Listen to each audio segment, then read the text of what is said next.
മിശിഹായിൽ സ്നേഹിക്കപ്പെട്ട സഹോദരി സഹോദരങ്ങളെ, 4-ാം ആഴ്ചയിലെ ശനിയാഴ്ചയിലെത്തിക്കഴിഞ്ഞു. ഇനി നാളെ മുതൽ നോമ്പിലെ 5-ാമത്തെ ആഴ്ചയിലേക്ക് പ്രവേശിക്കും.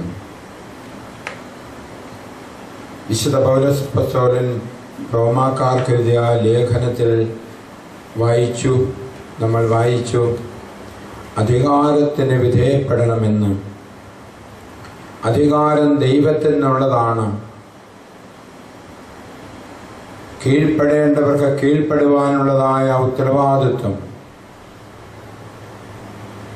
നികുതി കൊടുക്കേണ്ട സമയമായപ്പോൾ തൻ്റെ കൈവശമൊന്നുമില്ലാതിരുന്നപ്പോൾ പത്രോസിനോട് ഈശോ പറഞ്ഞു, പോയി ചൂണ്ടയിടുക, ആദ്യം കിട്ടുന്ന മത്സ്യത്തിൻ്റെ വായിൽ നിന്ന് നാണയം എടുക്കുക, അത് എനിക്ക് നിരക്കമായി നികുതിയായി കൊടുക്കുക.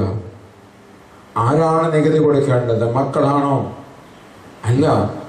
എങ്കിലും നിയമലംഘനം വരുത്താതെ അവൻ നിയമം ആവശ്യപ്പെടുന്ന നികുതി കൊടുത്തു. നിയമം ആവശ്യപ്പെടുന്ന നികുതി കൊടുക്കാൻ വെട്ടിപ്പും തട്ടിപ്പും ചെയ്യാതെ നിയമം ആവശ്യപ്പെടുന്നതനുസരിച്ചുള്ള നികുതി കൊടുക്കാനുള്ള ഉത്തരവാദിത്വം നമ്മുടെ നേരെ കർത്താവ് ചൂണ്ടിക്കാണിക്കുന്നുണ്ട്. അധികാരികൾ ആർക്കാണ് ഭീഷണിയാകുന്നത്? അനുസരണക്കേട് വരുത്തുന്നവർക്കും തിന്മ പ്രവർത്തിക്കുന്നവർക്കുമാണ്. നന്മത പ്രവർത്തിക്കുന്നവർക്ക് അധികാരിയുടെ ഭീഷണിയല്ല. വിധേയത്വത്തിന്റെ അരൂപി നമുക്ക് എപ്പോഴും ഉണ്ടാകണം.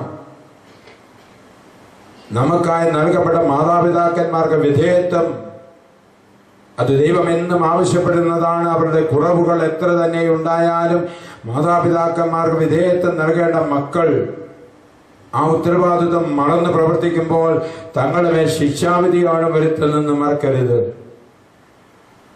1-ാം പ്രമാണത്തിൽ അനുശാസിക്കുന്നതെല്ലാം ലോക നിയമമാണ്.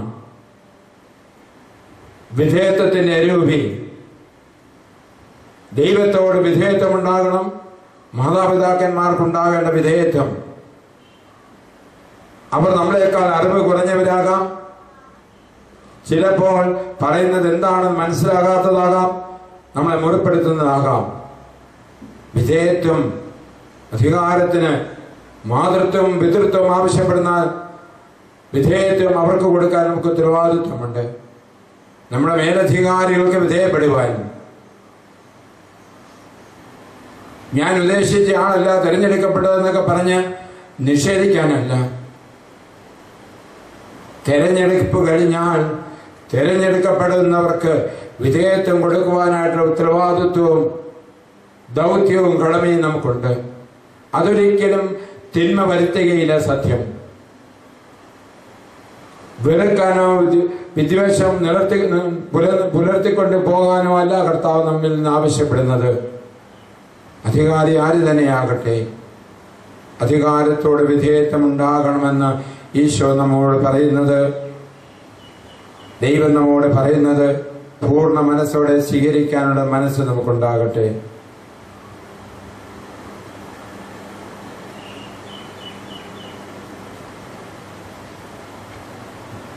ഈശോയെ അറസ്റ്റ് ചെയ്തുകൊണ്ട് വരുവാൻ വേണ്ടി സേവകന്മാരെ അയച്ചപ്പോൾ പ്രധാന പുരോഹിതന്മാർ അവരോട് ചോദിച്ചു, എന്തുകൊണ്ടാണ് നിങ്ങൾ അവനെ കൊണ്ടുവരാതിരുന്നത്?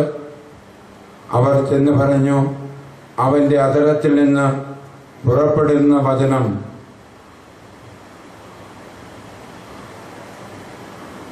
ഇതുവരെ ഇങ്ങനെ ആരും സംസാരിച്ചിട്ടില്ല. അതുപോലെ ആധികാരികതകളോടുകൂടിയ നിഷേധിക്കാനാവാത്ത സത്യങ്ങളാണ് അവൻ പറയുന്നത്. അപ്പോൾ ഫരിസേയർ അവനോട് ചോദിക്കുകയാണ്, നിങ്ങളിൽ വഞ്ചിതരാണോ? അധികാരികളിലോ ഫരിസേയരിലോ ആരെങ്കിലും അവനിൽ വിശ്വസിച്ചിട്ടുണ്ടോ?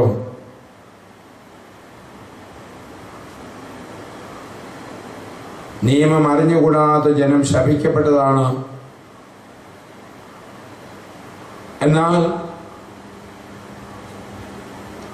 മുമ്പൊരിക്കൽ ഈശോയുടെ അടുക്കൽ പോയവനും അവരിൽ ഒരുവനുമായ നിക്കോദേമോസ് അപ്പോൾ അവരോട് ചോദിച്ചു, ഒരുവന് പറയാനുള്ളത് ആദ്യം കേൾക്കാതെയും അവൻ എന്താണ് ചെയ്യുന്നതെന്ന് കാണാതെയും അവനെ വിധിക്കാൻ അധികാരമുണ്ടോ?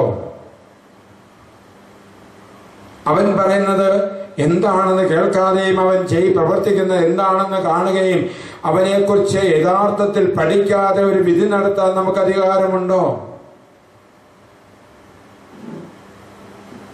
കാണുന്നതിന് മുൻപേ കേൾക്കുന്നതിന് മുൻപേ വിധിക്കുന്ന മനസ്സ്. അവരും ഇവരും പറഞ്ഞത് കേട്ടതിന്റെ വെളിച്ചത്തിലാണ് നമ്മുടെ പ്രിയപ്പെട്ടവരെ കുറിച്ച് പോലും പലപ്പോഴും വിധിക്കുന്നത്. പറഞ്ഞതിൽ സത്യമുണ്ടോ? പറഞ്ഞെന്ന് പറയുന്നത് പറഞ്ഞിട്ടുള്ളതാണോ? നാവ് കൊണ്ട് അന്യായമായി വിധിക്കരുത്. കേട്ടതിന്റെ വെളിച്ചത്തിൽ മറ്റാരോടും പുലമ്പാൻ പോകരുത്. സത്യമറിയാതെ ആരെക്കുറിച്ചും കേട്ടത് മറ്റൊരാളോട് അവൻ പറയുന്നത് കേട്ടതാണെന്ന് പറഞ്ഞ് പറയാനും നമുക്ക് അനുവാദമില്ല. വിധിക്കാൻ അധികാരമില്ല, അവകാശമില്ല. അത് നമ്മുടെ അവകാശമല്ല. ദൈവസന്നിധിയിൽ നമുക്ക് നമ്മളെ തന്നെ സമർപ്പിക്കാം.